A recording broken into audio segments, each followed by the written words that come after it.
Remember these 5 things that you should let go so that you may grow in the year 2026. Una, bitawan mo yung mga gamit na hindi mo na ginagamit.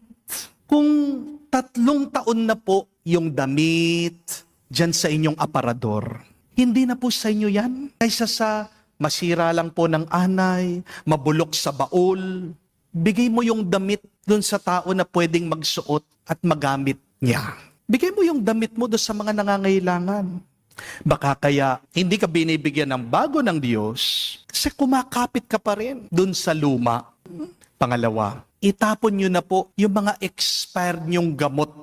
Kung patuloy mo pa rin tinatago yung mga gamot ng lumang sakit mo, para bang sinasabi mo sa iyong sarili, sa iyong katawan, babalik pa yung sakit ko. Di po ba? Isipin niyo po yun. Kapag patuloy mong inaalagaan ang nakaraan, inaanyayahan mong bumalik yung sakit mo, yung sugat ng nakaraan. My dear friends, let go of the pain that God healed from you.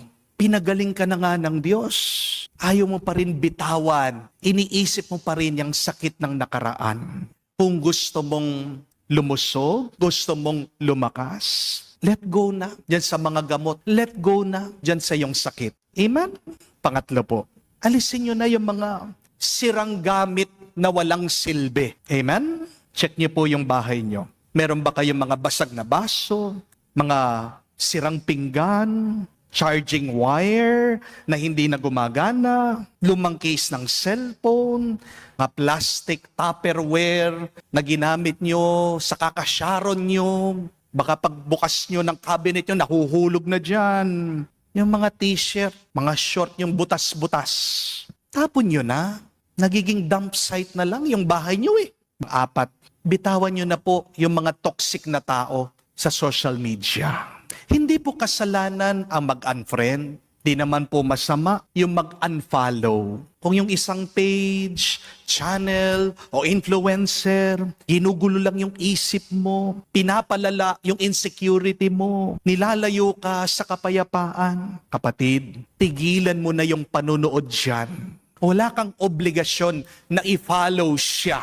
Amen? Kung ano yung pinapanood mo, kung ano yung pinakikinggan mo, kinakain ka niyan. Inuubos niya yung lakas mo. Amen? Baka kaya wala kang peace of mind dahil dyan sa mga problema mo, dahil lang sa mga pinakikinggan mo araw-araw. Choose the content that feeds your soul. Do not listen to the content that feeds your fear. 5 po, kahuli-hulihan. Bitawan nyo na po yung mga galit, sama ng loob, yung mga sumpang kinikimkim nyo, yan sa inyong puso at loob.